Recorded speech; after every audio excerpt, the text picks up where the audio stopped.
sans-abrisme, les gens qui ont été obligés de dégager chez eux pour se retrouver dans des camps de réfugiés et aujourd'hui qui ne savent même pas s'ils vont avoir un avenir ou pas. Et en fait, moi, j'ai voulu donner tendre le micro, en tout cas, et surtout aller vers eux, leur demander qu'est-ce qu'ils voient de ce Mali, parce que nous, on vit dedans, mais je pense que eux, il y a un moment donné, la vie s'est arrêtée.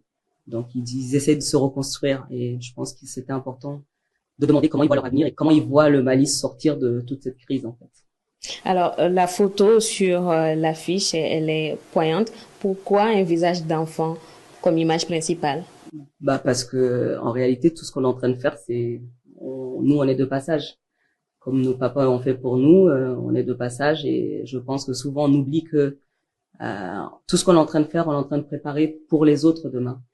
Et justement, ce petit garçon qui regarde derrière un arbre, qui nous regarde, qui est innocent, qui sait pas quoi faire et qui a les yeux ouverts en se disant qu'est-ce que ces grands ils font en fait. Lui se pose la question, donc je me voyais comme ce petit garçon aussi qui regarde en tout cas le Mali, qu'est-ce qui se passe dedans pour essayer de comprendre. Alors, le film sera projeté le 19 avril prochain à Bamako. Pourquoi Bamako et à quoi doit s'attendre le public malien? Parce que déjà le film les concerne vu que c'est sur les Maliens et je sais que en 2012 j'avais fait un film Mounoukan et c'était sur cette même cri de rage par rapport à la situation et je me suis rendu compte que bah on est 2025. Je ne vais pas dire que ça a évolué nettement, mais je pense que les problématiques sont les mêmes. Donc j'ai l'impression que nous, les Maliens, on a du mal à regarder dans le passé pour ne pas reproduire les mêmes choses. Et je pense que notre devoir en tant que cinéaste, c'est quand même de rappeler que il y a eu des choses qui sont passées et que faites attention, on va encore replonger dedans. Donc moi, quand même, je suis on va dire je tire la sonnette d'alarme et je sais qu'il y en a pas mal aussi qui aimeraient le faire. En tout cas, on a ce pouvoir-là quand même avec la caméra de montrer des choses que d'autres n'oseraient pas. Alors, un dernier mot pour le public malien.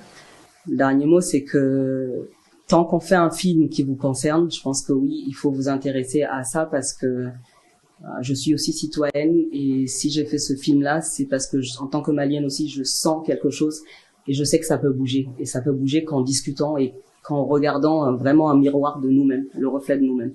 D'où l'intérêt d'aller voir le film, parce que je sais que ça va parler à tout le monde. Merci beaucoup, Soussava Sissé. Merci d'être passé sur ce plateau. Merci beaucoup.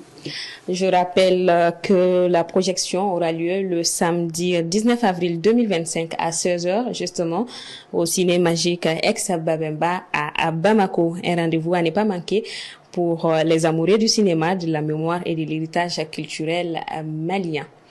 Voilà qui referme ce 1945. Merci à vous de l'avoir suivi. Bonsoir à tous et à demain.